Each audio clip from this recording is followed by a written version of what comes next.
All right. So, good evening again.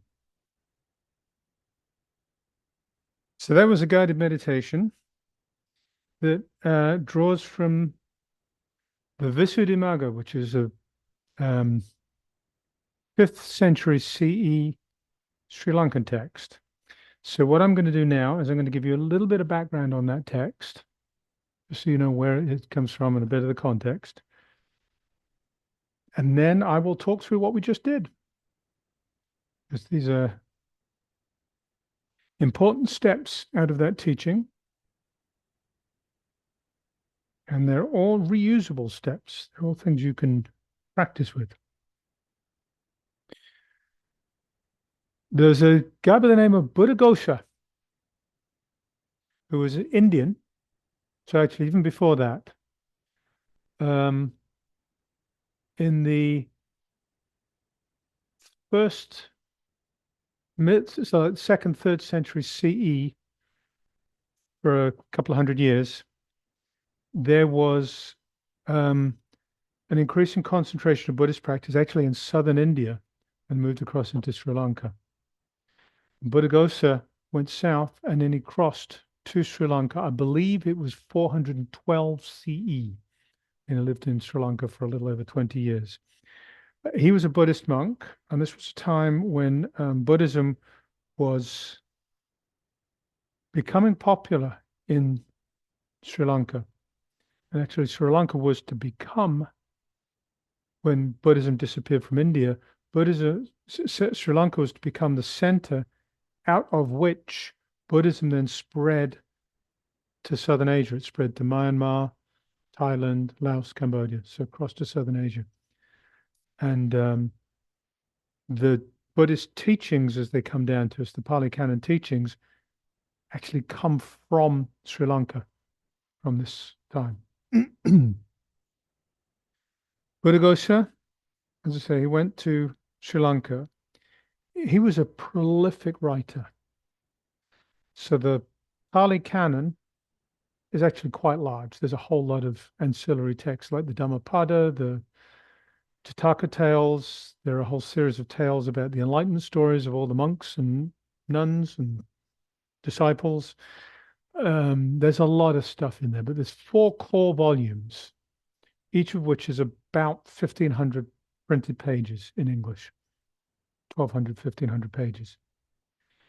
Buddhagosa wrote extended commentaries on all of that stuff, thousands of pages. So he was very erudite and he mastered the whole canon. He was clearly also a very advanced practitioner. The book that he left us, the Visuddhimagga, is actually this book. You can see how big it is. In this translation, it is nearly 900 pages. So it's a big book. And what he did, what this book represents, it's a teaching manual, it's a practice manual. So from all of his studies of the Pali Canon,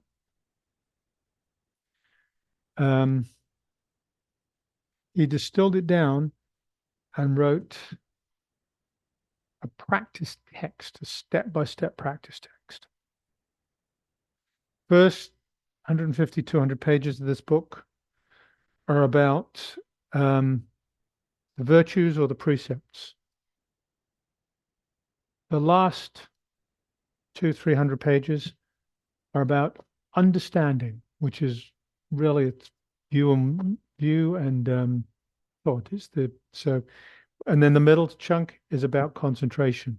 So what he's doing, he's structuring this text around precepts, concentration, and view, which are the 3 higher teachings, as they're called in Buddhism. This is like the precepts, the Noble Eightfold Path falls into these categories. The precepts fall into these categories. And Buddha, in his teachings, frequently talks just about these 3 categories: precepts, concentration, wisdom. The place we have been working from today is a section called concentration, section about concentration. So I should actually say this was a profoundly influential text, and it still is today. Very important text in Buddhism. The section we're going to be looking at today, and it's part of this whole series of talks on breathing meditation we're going through, this whole practice of breathing meditation, is concentration. He lays out 40 different concentration practices.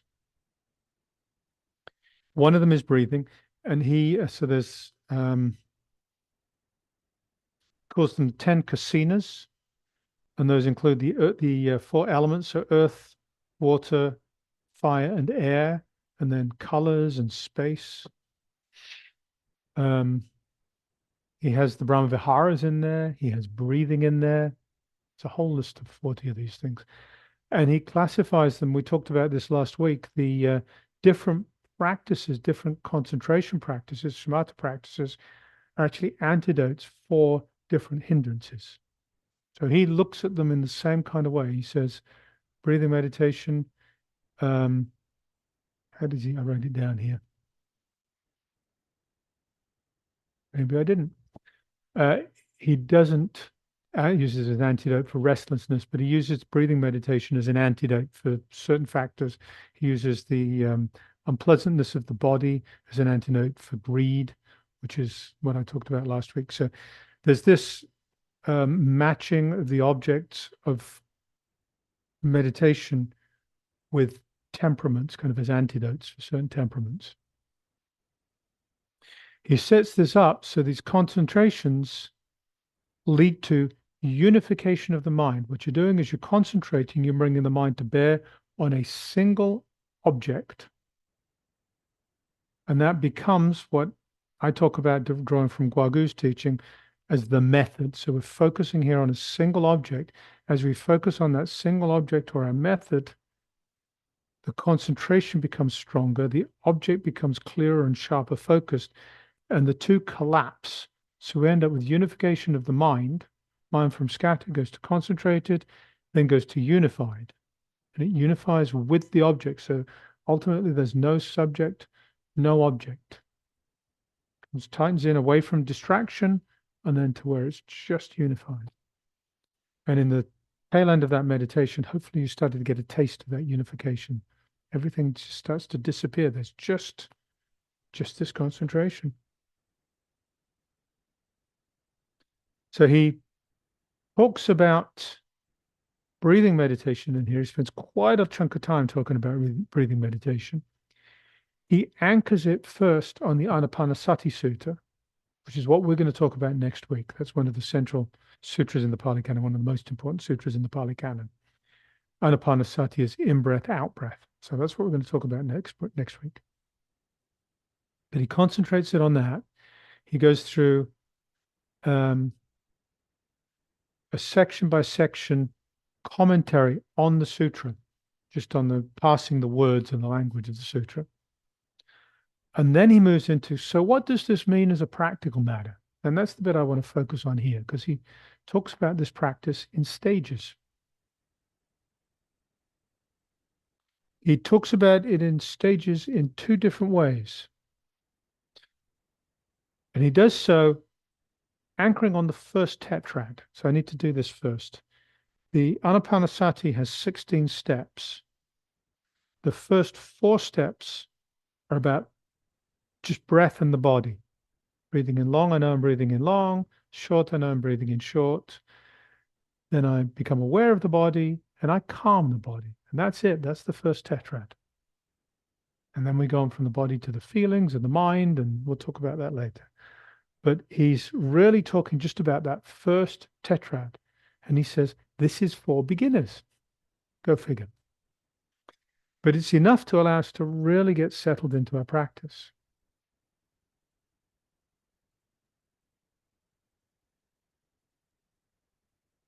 So actually, I'm going to skip the first set of stages. So I'll list them, but I'm not going to spend time on them. I'll list them so we can talk about them later if you want to, or you can look them up. The first time he talks about stages, he talks about 5 stages. Stage 1 is learning, and that's learning the meditation object. Here it's the breath. So you're becoming familiar with the breath, just learning the qualities, the nature of that breath. The second stage is questioning, which is investigating. First, you become familiar with it, and now you're familiar with it, you can investigate it.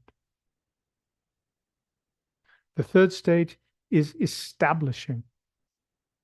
The fourth stage is absorption of the breath. And then the fifth stage is characteristics of the breath. So that's a way of structuring it, which we're not going to spend time on. I'm going to move on to where he spends the bulk of this analysis, which is the second list of 8 stages. So he starts off, before he gets into the 8 stages, he starts off with this cheering the mind by recollecting the special qualities of the 3 jewels. Cheering the mind by recollecting the special qualities of the 3 jewels. This cheering the mind, this sense of cheering the mind shows up in a lot of different places. So in the Anapanasati Sutta itself, the 10th step, which is the second one in the mind tetrad, is gladden the mind. Breathing in long, I gladden the mind.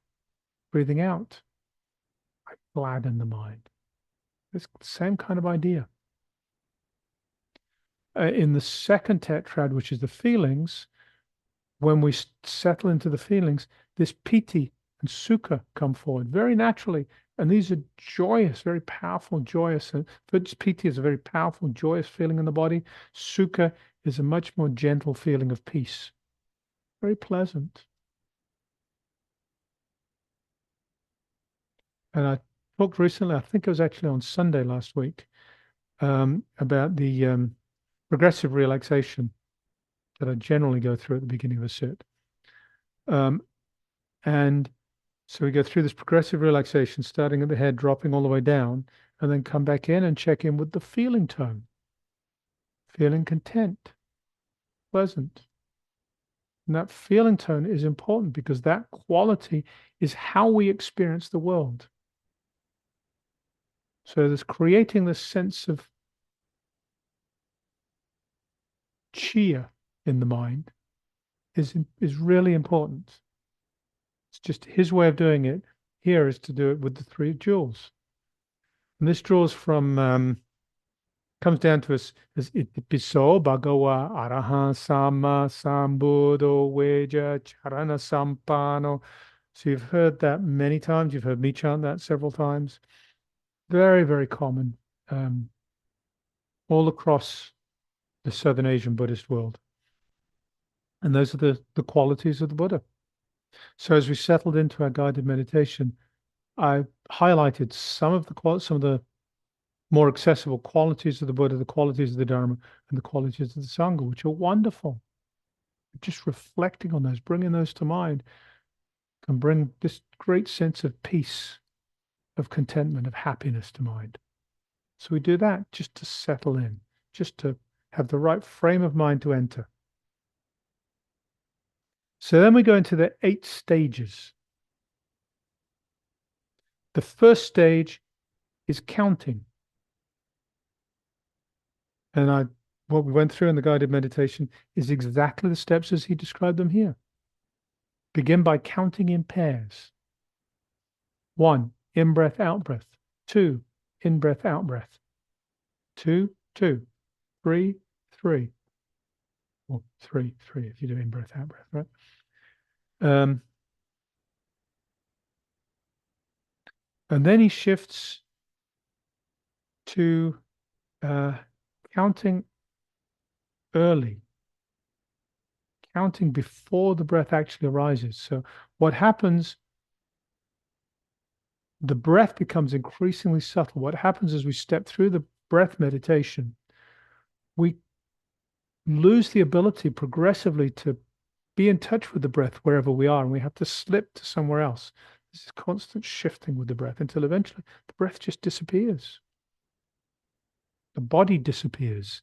As our awareness becomes subtle, as our stillness becomes stronger, as our concentration becomes stronger, these sensations, these perceptions just disappear.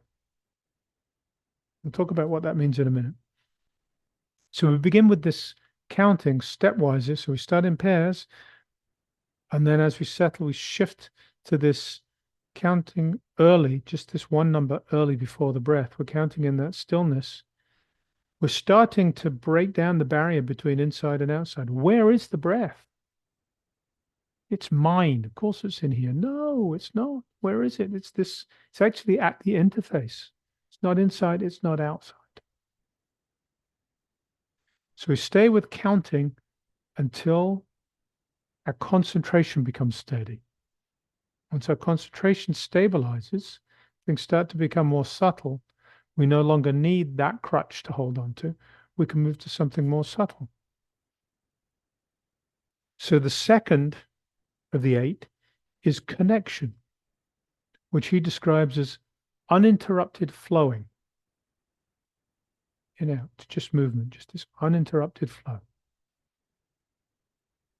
There's actually nothing in here to hold on to. We begin to sense there's nothing to hold on to here because it's just constant movement. And every time it's different air coming in and out. And then oxygen, different oxygen atoms coursing through the body.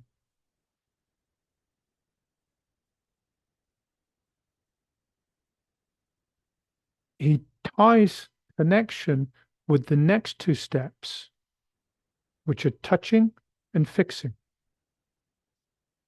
And we experience those in this meditation too. Touching is the place, touching right here at the nostrils, at the lip.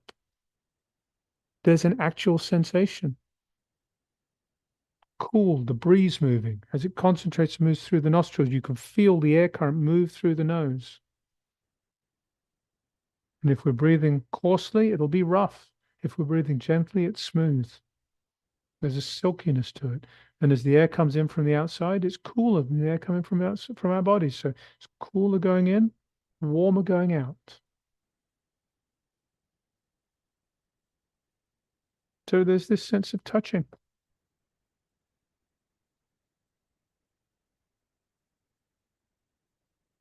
There's also a sense of fixing. We've moved from this movement of the air to holding it in a place, whether it's our nostrils or our lip or our chest or our abdomen. We've fixed it. He has 3 different analogies for talking about this fixing. The first is a person who cannot walk. So imagine that person who cannot walk sitting there with a swing. So somebody's on a swing, moving back and forth. I don't think you have to go to cannot walk. It's just somebody sitting there watching a swing. But he says cannot walk. But you're static. You don't move over here to see the high end of the swing or over here to see the other high end and then run back. You're right here. All you do is you see the swing as it comes right through the middle. Right? Fixed. So you're fixed with the breath.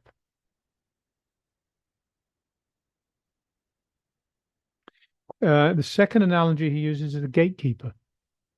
And he places the gatekeeper right here because this really is the gate, right? This is where the air comes in and out. And the gatekeeper, just in the times this was written, you've got the city walls and there's a gate at the city wall. And the gatekeeper watches everybody come in and go out. So that's the gatekeeper. It's just being right here, watching it move through the gate. And the last one is a log with a saw. So you've got 2 people, one on either side with these long saws with the handles on top, and you're sliding the saw back and forth across the log. And all the teeth are coming across the log. So the teeth going in and out, just sliding across the log. And attention is right there where the teeth are on the log.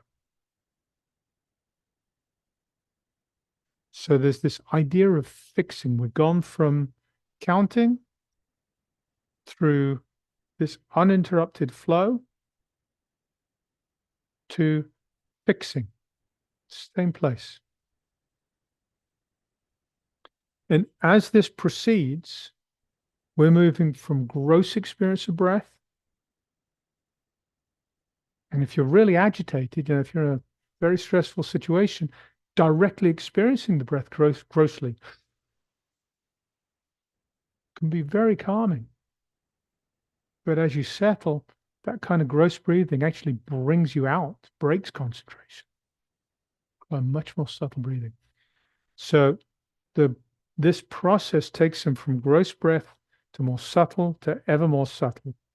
He analogizes this to the ringing of a bell. You ring the bell, you hear the sound of the bell, and it fades. At some point, you can't hear it anymore. It's more and more subtle. You've got to listen more and more carefully, and eventually, you just can't hear it at all.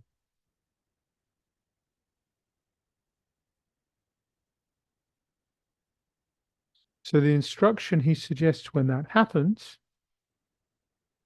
is to stay there at the place you were. We were at the abdomen when we did this. He uses the analogy of an ox herd. Well, something happens and the ox herd loses their oxes. So this is the culture where that was a livelihood for a lot of people, and the oxes have disappeared. What do? You don't go running around in the woods looking for them. That's silly. You'll never find them. You may find one or two, but they're all over. What you do is you go right to the watering hole.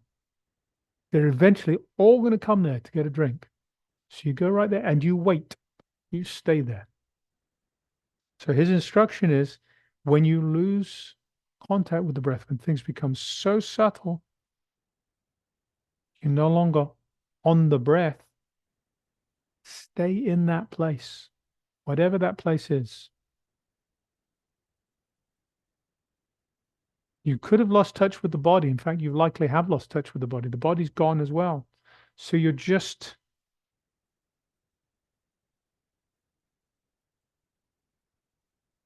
the mind is just in some level of stillness. Stay there with that. Just stay there with that. Notice what's happening. And if the mind wanders off, if the mind wants to wander off, don't let it. Just bring it back. Your concentration is hopefully strong. And of course, I was giving cues as we went through, which help bring us back and stay in place. Keep the mind there. Stay in that one place. What do you see? What do you notice?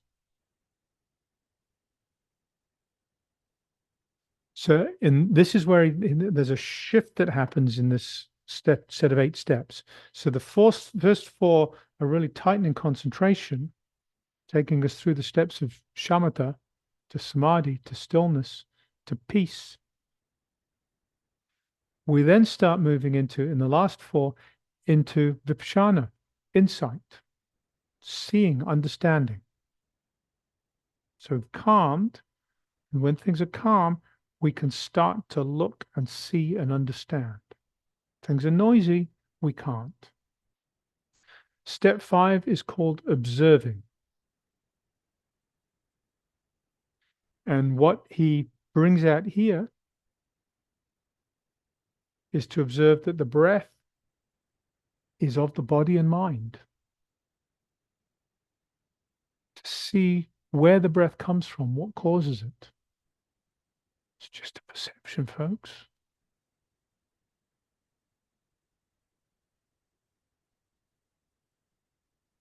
We think the breath is this concrete thing, but as we settle down, our senses become much more subtle. We start to recognize that what we took to be this fairly solid movement of air in and out of the body, this fairly solid body that manages the movement of air, is impermanent, is permeable, is constantly arising and ceasing. We start to really tune into that.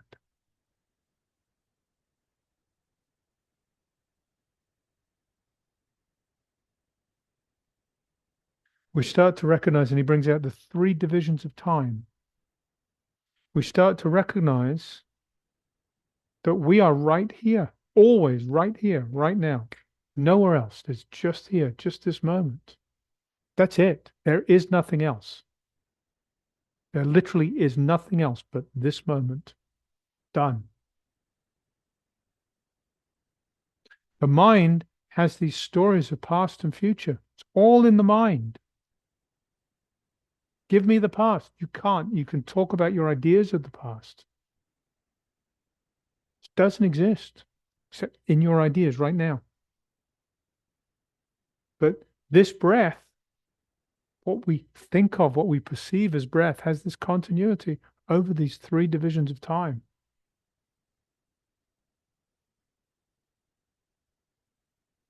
So in this stage, having settled, having become calm, observing is possible. Starting to see what's really going on with the breath becomes possible. This is the cultivation of insight. And this is where starting to understand how things really are, we no longer just settle into calm and then get up off the cushion and carry on with our world. We settle into calm, cultivate some insights that stay with us. So when we come off the cushion into the world, we do so transformed because with those insights, we can start to experience the world differently off the cushion as well as on the cushion. With those insights, next time we sit, we can bring those insights into meditation with us. Continue to strengthen those insights, deepen those insights, broaden those insights.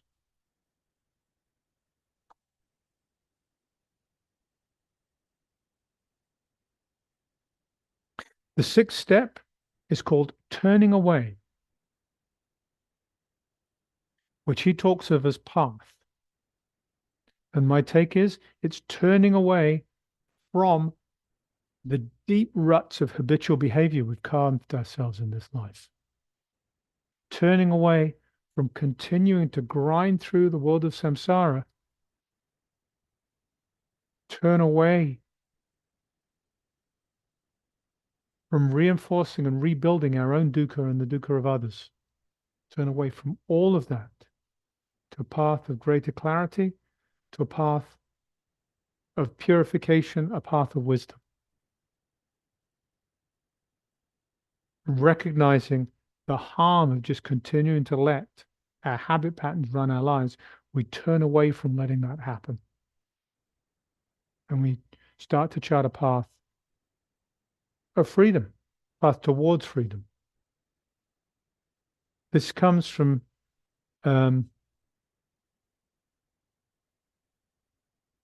developing an understanding, which we did in the previous section, observing, starting to develop an understanding of the path, of the way that is free from the three marks of existence, starting to chart to shift to the path that can lead us to freedom. Step 7 is purification. And we did this one at the end. He says he's talking about the first tetrad of the Anapanasati Sutra. He's actually, in this stage, he's jumping to the fourth tetrad. So this will be, this is really important stuff. So I'm glad we're going to touch it a couple of times. But I'll go through this in some detail as well next week when we go through the Anapanasati Sutta. As we develop this insight, we recognize impermanence of everything, of every conditioned thing, which is everything except Nibbana itself. Dukkha, the dukkha that arises fundamentally because of our habit of treating everything that's impermanent as permanent. It's fundamentally the problem.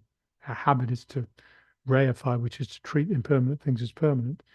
And lack of self, non-self, which in the later Buddhist traditions becomes emptiness. So it's fundamentally emptiness, which is to do with existence of things in space, impermanence, which is to do with, or non-existence of things in space, impermanence, which is to do with non-existence of things across time. And that because we lack understanding of this, we live in a world of dukkha. We live in a world which doesn't deeply embody these things, we live in a world of dukkha. So the fourth tetrad and this seventh step here of purification, here it's called fruition. As we shift from being ignorant of these three marks to seeing them more clearly, the attractiveness of things that bring us suffering diminishes. A bowl of ice cream just isn't as interesting anymore. A path that leads to fame and glory and lots of money just isn't interesting anymore because it doesn't last. It's not really going to bring any lasting joy. It can't.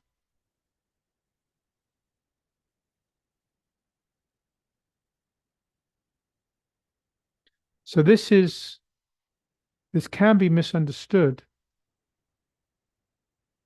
as a move away from the world into nihilism, but that's not a correct understanding. Because it's not that the world is fading, it's our attachment to the world, our craving and our clinging to the world. That's what's fading. And actually, the other side of that is the clarity with which we increasingly see the world allows us to stay in the world without being affected by it, allows us to stay in the world and help other people without being overwhelmed by their suffering and without imposing ourselves on their suffering. So what's fading is simply craving and clinging.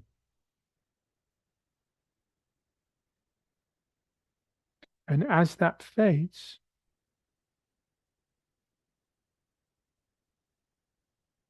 this self is only craving. Period. That's all it is. As this system craves, that craving builds this me.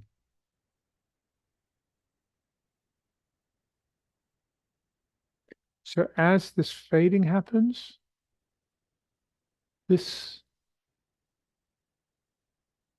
self-centered entity, this sense of a me in the middle of everything, fades. And again, it doesn't mean I don't relate to my friends and family and the Sangha and everything. I absolutely do, but from a place of freedom. So personality's still here. I'm not going to suddenly start speaking Spanish overnight. It's English with this screwed up mix of an English accent and an American accent, right? I mean, that's what you get. Doesn't change. Occasionally I crack bad jokes. Um, but this self-referential relationship with stuff is what fades. And that leads to freedom. And the lack of that is freedom. Precisely freedom from any sense of a me. With no sense of a me in the middle of stuff, where can suffering land? It can't. That's freedom.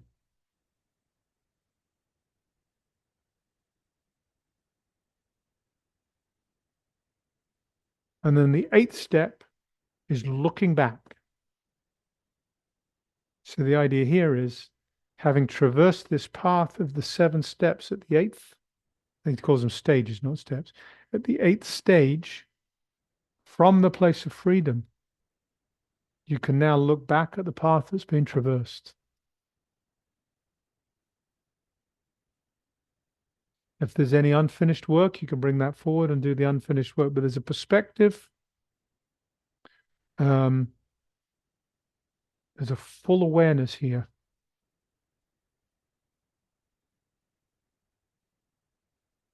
There's comprehensive in reach.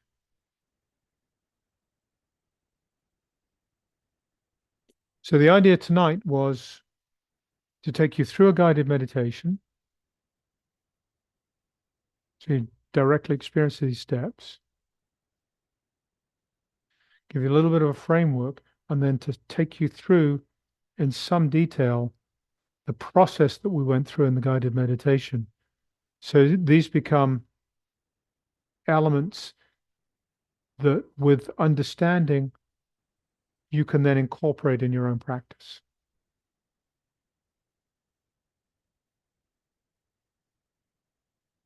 And they'll become, as we continue to go through different facets of breathing meditation, these same ideas show up. Well, they'll show up again next week as we talk about the Anapanasati Sutta. Um, Pieces of them will show up again as we move into the Satipatthana and on. And then when we move into the Chinese sects, the um, 6 stages to the sublime, something like that by GE. A very similar list shows up there. So you'll see these from different angles, which will reinforce what we're talking about here, how this breathing meditation works, why it works, and what's going on as we look at shamatha, vipassana, zhi, and guan as these two different aspects of a meditation practice. Okay, so that's what I have for you. I'm going to press stop and we can talk among ourselves.